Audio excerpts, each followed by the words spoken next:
Hello नमस्कार दोस्तों, राधे राधे। आपका हमारे चैनल योर ट्यूटर पर स्वागत है। आइए, मैंने पहले वीडियो में अलंकार की परिभाषा, अलंकार के प्रकार, अलंकार का विवेचन, इसमें मैंने शब्द अलंकार के बारे में बताया, उसके कितने भेद होते हैं। शब्द अलंकार की परिभाषा भी बताई, शब्द अलंकार के 7 भेद भी बताए। 7 भेदों का अब जो उसमें मैंने प्रकार बताए हैं उसका विवेचन। शब्द अलंकार के जो भेद हैं उसमें पहला है अनुप्रास अलंकार। अनुप्रास अलंकार के बारे में आप जानिए। हेडिंग डालिए अनुप्रास अलंकार।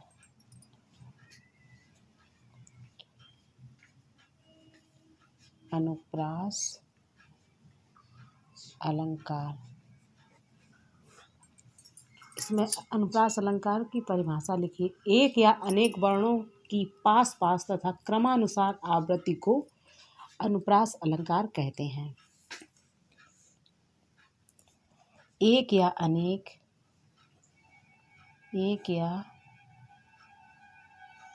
अनेक वर्णों की पास पास या क्रमानुसार आवृत्ति को, वर्णों की पास पास या क्रमानुसार आवृत्ति को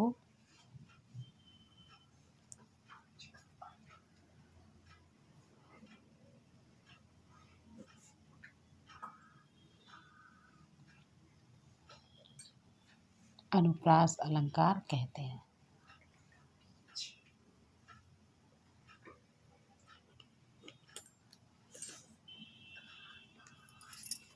अनुप्रास अलंकार कहते हैं। अनुप्रास अलंकार के भी 5 भेद बताए गए हैं। अनुप्रास अलंकार के भेद। अनुप्रास अलंकार के भेद, इसके मुख्यतः 5 भेद हैं।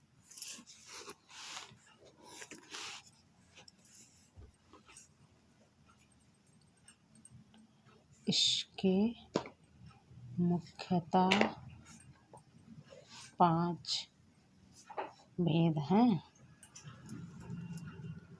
पहला छेका अनुप्रास।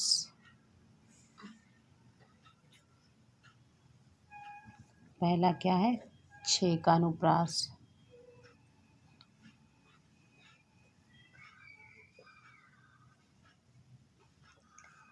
छेका अनुप्रास जहाँ एक या अनेक वर्णों की एक ही क्रम में एक बार आवृत्ति हो, वहाँ छेका अनुप्रास होता है।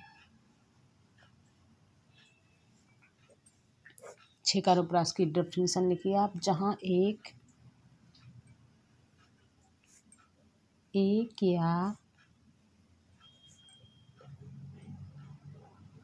अनेक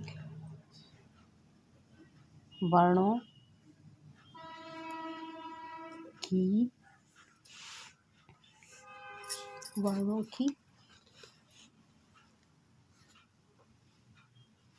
एक ही क्रम में एक बार, वर्णों की एक ही क्रम में एक बार आवृत्ति हो,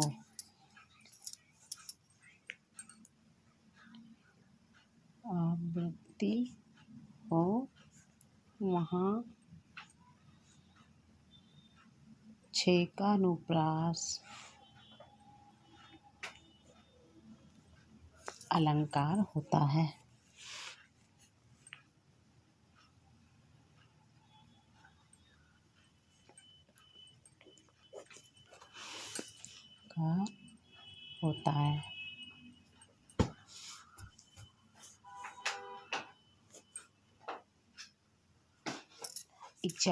इसका उदाहरण देखिए आप।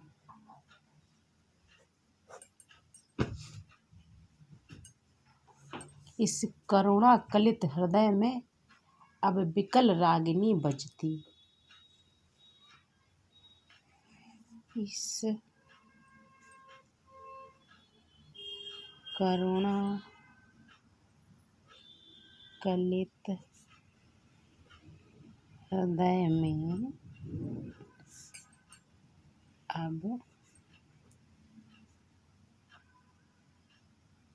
बिकल रागिनी बजती। यहाँ करुणा कलित में 6 का अनुप्रास है।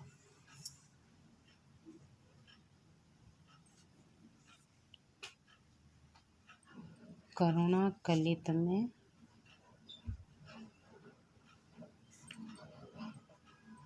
ठीक अनुप्रास है। इसका अनुप्रास अलंकार का दूसरा भेद वृत्यानुप्रास। वृत्यानुप्रास काव्य में 5 वृत्तियाँ होती हैं: मधुरा, ललिता, प्रौढ़ा, परुषा और भद्रा। कुछ विद्वानों ने 3 वृत्तियों को ही मान्यता दी है: उपनागरिका, परुषा और कोमला। इन वृत्तियों के अनुकूल वर्ण साम को वृत्यानुप्रास कहते हैं। इन वृत्तियों के अनुकूल वर्ण साम को वृत्यानुप्रास कहते हैं। काव्य में इसकी आप परिभाषा लिखिए। काव्य में 5 वृत्तियाँ होती हैं: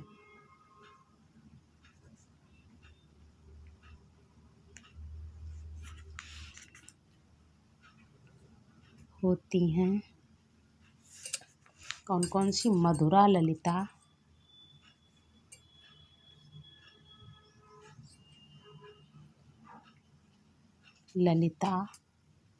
प्रौढ़ा, परुषा और कोमला।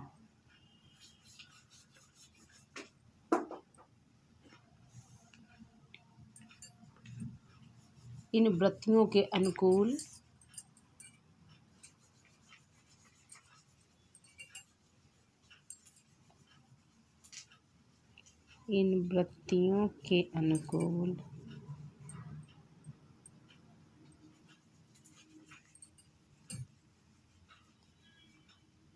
वर्ण साम को साम्य को वृत्यानुप्रास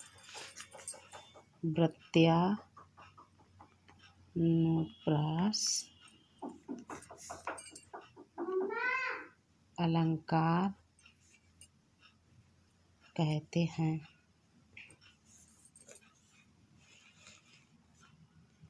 कंकन किकिनी नुपुर धुन सुनि सुनि। कंकन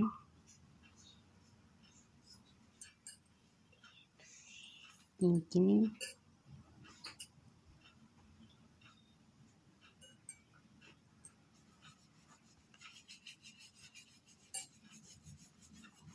नुपुर धुनि सुनि।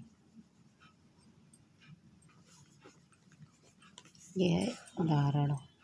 इसमें ना की आवृत्ति 5 बार हुई है। इसमें ना की आवृत्ति 5 बार हुई और कोमला या मधुरा वृत्ति का पोषण हुआ है, अतः यह वृत्तानुप्रास हुआ।